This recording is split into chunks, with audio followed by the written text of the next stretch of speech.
A very important muscle group that's often underappreciated and under-targeted and underutilized when it comes to gym work is what's called anterior tibialis, this kind of front of the shin work and the motion of what's called dorsiflexion if you're keeping track at home. So I have this little machine right here that you can just easily slide over to where this pull down is for now.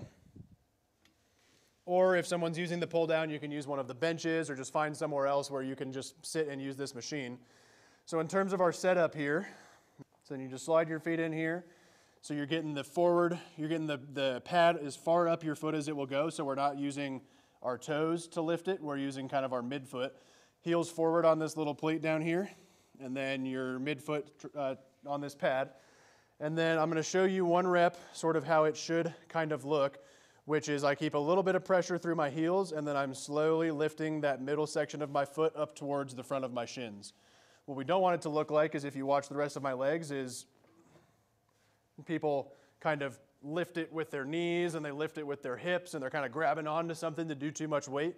This exercise should basically live from here down and basically nothing else should move that much. If you get a little bit of shifting of your femur, that usually means that you're going too far or trying to go too far in the exercise. Just nice and smoothly pulling up and smoothly as you can controlling it down. Now this exercise is notorious for being kind of jumpy and not very smooth, but you'll get better at it the more of it you do.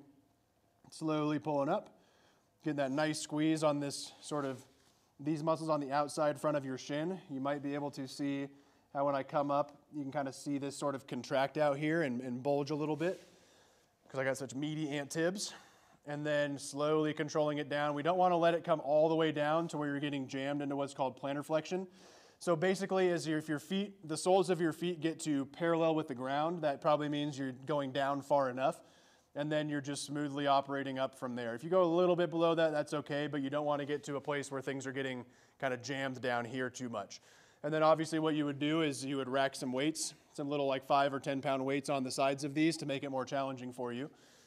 Just nice and smoothly pulling up, nice and smoothly letting it come down. And one other important setup thing is we do not want this machine to be so far out in front of you that your legs are straight when you're trying to do it. And we also don't want it so far underneath you that your knees are at 90 degrees when we're doing it, because I can't move quite as far that way. So you want to find kind of a nice happy medium, and it's going to be a different placement, so you can't necessarily just look at how much space there is here. You need to find the right spot for you, where you've got a relatively obtuse angle of your knees on the backside here, 120, 130 degrees or something. Not that we're getting our protractors out or anything like that, but just so we're not at 90 and we're not all the way straight. This is going to give us the best ability to focus on these muscles and not have other things getting in the way of us being able to operate through this range of motion. So that's how you use this ant tib machine.